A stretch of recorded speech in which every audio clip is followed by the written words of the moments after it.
It's Wednesday, my dudes. It is not Wednesday, but we're talking about Wednesday, not the day, the show. I have my notes. So I never been into scary movies or like scary media at all, especially not horror and gore. It doesn't appeal to me. However, like in the last year or so, my mind's changed a little bit. My view has changed, and something that's been a major catalyst for that change, right, is the show Wednesday. It takes a group of characters that are not only considered different, like for their supernatural abilities, but their personalities as well. Shining a light on what school life is like, just in general, for like young adults such as myself. I'm a bit older than high school now, but younger adults who are considered like out of the norm. Now I know Wednesday has been out for like several years now. I think the first season dropped in 2021 or 2022, something like that. So I'm very late. I've only just watched season 1 and 2. Only just now. It is the 16th of October. Yeah. In watching Wednesday for the first time, I may have watched it in 24 hours, the entire 2 seasons. It might have been just over, but you get the gist. And I became just a tad bit obsessed with it, in such a way that well, I'll just show you my YouTube recommended at the moment. Anyway, so I have an obsession, and I need to feed it. Otherwise, I'm cooked, because the next season doesn't come out until 2027. Bruh. Although, if it's taking that long because they're trying to make the story as good as possible and the show just as good as possible, I'm more than happy to wait. I don't care. I'll wait till 2030. If it's going to be good because it's taken so long and they're putting that much effort into it, fine by me. Now, I haven't read the books that the show is based off. I don't know anything about the Addams family stuff. I went into this completely blind. Yeah. I also don't like much scary stuff, as I stated before.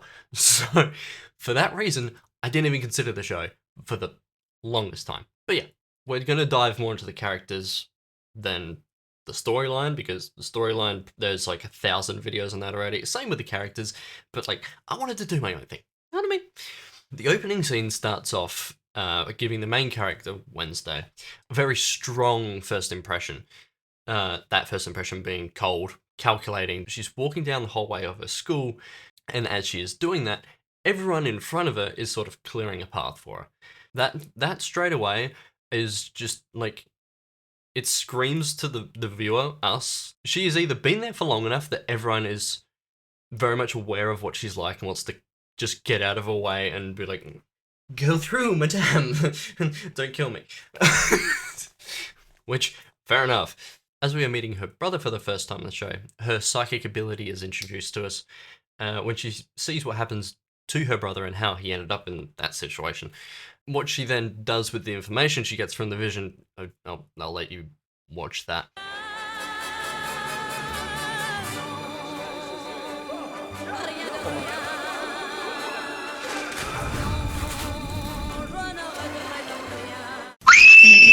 So after she almost murders brutally, we get this incredible intro. And I've got to say, a lot of TV shows have a lot of really tedious intros with not a good soundtrack, not very good visuals, but this intro hits the mark on every aspect that I can think of personally. The soundtrack is good and catchy, the visuals are incredible, and it doesn't go on for so long that you're like, oh my god, it's dragging on forever. Like, it's well paced and it's not stretched out too long. After the intro, we see Wednesday with the rest of her family in the car on their way to Nevermore, a school that Wednesday is very much determined to escape from, as we learn a little bit, well, not very much later, like a couple seconds later, we learn that she's just wants to get out of there and not be in there in the first place. Before she's even got there. She hasn't seen the place yet, and she just wants to leave. Honestly, school, I don't blame her. And of course, family being family, this discussion is very peaceful. Darling, how long do you intend on giving us the cold shoulder? Lurch, please remind my parents that I'm no longer speaking to them. Yeah. Now, at this point, the show splits off, introducing some other side characters and some of the main plot for the season. I'm not going to be following along with that a whole lot because I want to focus on mainly the characters' interactions between each other and some of the side characters that seem a bit more crucial and how their characters progress through the season. Upon arriving in Nevermore, Wednesday meets Principal Weems and her new roomie, Enid. Our first impression of Enid is the polar opposite of Wednesday. She's bright, colourful in both style and personality, greeting Wednesday with a cheerful Howdy, roomie. Okay. Enid then gives Wednesday a brief tour of the school and its social scene. Wednesday says her goodbyes to her family, and her mother Morticia tells her that she will grow to love Nevermore, and escape won't be possible for her. I've alerted all family members to contact me the minute you darken their doorstep. The first day draws to a close with Enid and Wednesday clashing over some of their more obvious personality and just life differences. In the middle of this, like literally claws out in the middle of this, Miss Thornhill walks in with a gift for Wednesday. And while introducing herself to Wednesday, she says the most on-the-nose foreshadowing line I've heard in years, but I love it. The locals are a tad bit wary about Nevermore, so please don't go making any waves or perpetuating any outcast stereotypes. The next day, Wednesday has her first interaction with Bianca, which feels quite like a David v Goliath moment. Bianca having a very strong, outspoken, overconfidence, while Wednesday's strength of mind and athleticism more than make up for smaller stature.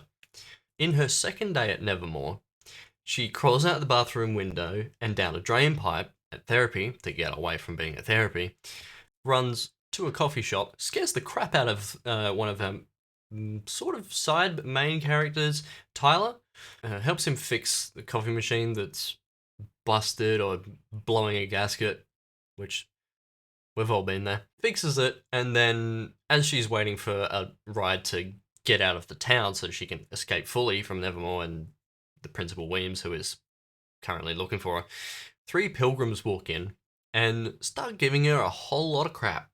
Some of it surprisingly inappropriate. You ever been with a normie? I've never found one that could handle me. She then absolutely kicks their asses.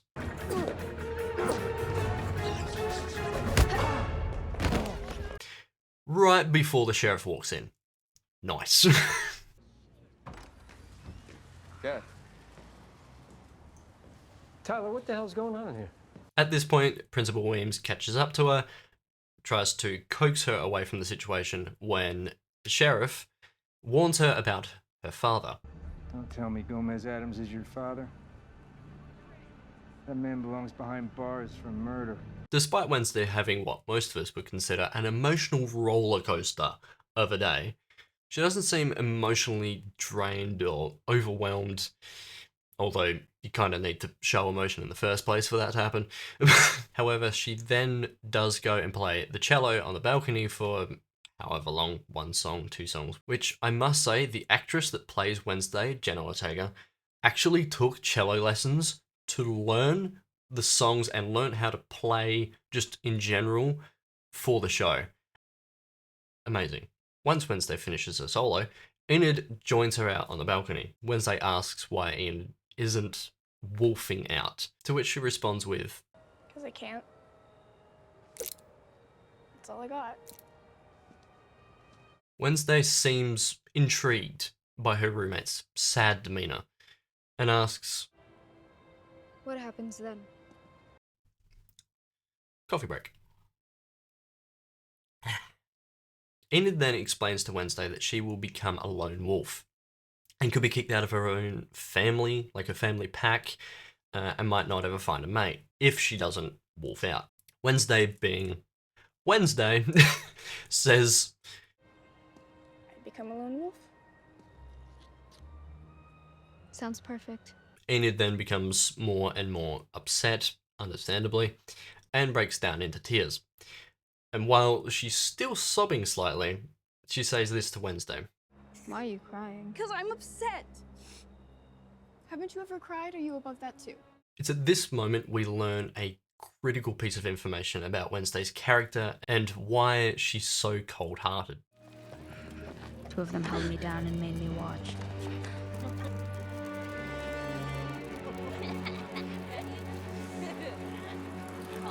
They ran over her pet scorpion.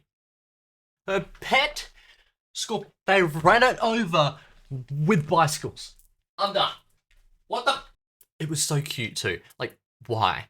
Why did you have to run it over multiple times? She cried her little black heart out. That is a direct quote from the TV show.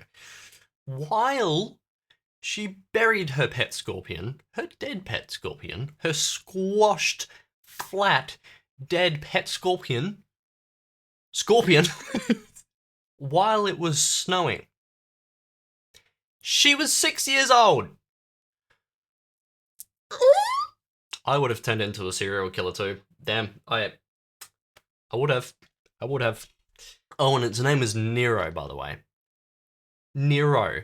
That is so cute. No matter how many tears she bled, they didn't fix anything. Obviously, because tears don't fix shit. So she vowed to never cry again. All this makes Enid feel a little bit better about her own situation, and she promises to keep Wednesday's secret. Your secret's safe with me. I still think you're weird as shit, though. The feeling is incredibly mutual. First episode wraps up with Rowan showing Wednesday a torn out page depicting her facing off against an unknown adversary. This page was apparently drawn by Rowan's mother 25 years prior. Rowan says it is his duty to protect Nevermore by removing Wednesday from the prophecy permanently. He is ultimately unsuccessful when a massive and honestly kind of hideous monster appears and slashes him almost to pieces and disembowels him. Yikes.